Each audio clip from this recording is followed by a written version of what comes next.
Tahukah Anda, umat Islam dahulu pernah berjaya. Kekuasaannya terbentang dari Afrika hingga sebagian negeri Eropa, mencakup 2/3 daratan dunia. Berbagai ras, bahasa, suku bangsa, semua berada dalam perlindungan, mendapatkan keadilan dan kemakmuran yang merata. Demikian halnya dengan pendidikan, kesehatan, dan kebutuhan asasi manusia lainnya. Sayangnya, kini semua tinggal cerita. Sangat kontras dengan keterpurukan yang kini dialaminya. Ketika kemerdekaannya menjadi pepesan kosong karena kerap didikte oleh misi buruk kafir penjajah, yang membuatnya tak lagi bebas menerapkan syariatnya. Tahukah Anda, peradaban umat manusia sebelum datangnya Islam adalah gelap gulita. Praktik menyembah berhala, ekonomi penuh riba, kecurangan dalam berniaga, merendahkan para wanita, hingga tradisi mengubur bayi bernyawa nyata adanya. Semua terjadi kala mereka ada di bawah kuasa bangsa Romawi dan Persia. Kedatangan Islam mengubah segalanya. Islam mengeluarkan umat manusia dari era jahiliyah menuju peradaban mulia, persis dengan firman-Nya. Allah adalah pelindung orang-orang yang beriman. Dia mengeluarkan mereka dari kegelapan menuju cahaya. Sebaliknya, orang-orang kafir, para pelindung mereka adalah Togut, yang mengeluarkan mereka dari cahaya menuju kegelapan. Mereka adalah penghuni neraka, mereka kekal di dalamnya. Tahukah Anda, cahaya Islam menghapus penghambaan kepada sesama manusia, baik kepada berhala maupun para raja. Cahaya Islam menghapus tindak tanduk penguasa zalim yang jauh dari adil dan bijaksana. Cahaya Islam membuat wanita menjadi terhormat dan tak layak dihinakan seenaknya. Cahaya Islam mengubah berbagai bangsa yang mulanya dianggap tertinggal menjadi unggul di tengah peradaban dunia.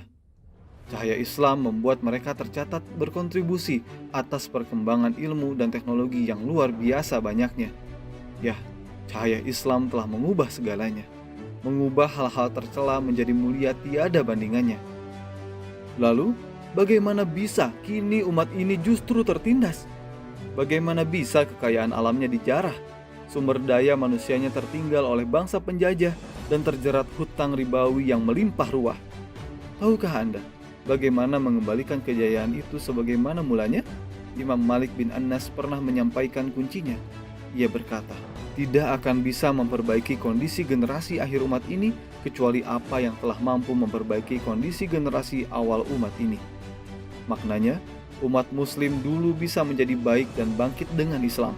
Karena itu, sekarang pun mereka hanya bisa baik dan bangkit dengan Islam. Ya, itulah jawabannya. Umat ini harus memancarkan kembali cahayanya dengan syariatnya, dengan menghapuskan penghambaan kepada seluruh makhluk dan hanya menghamba kepadanya. Inilah kuncinya.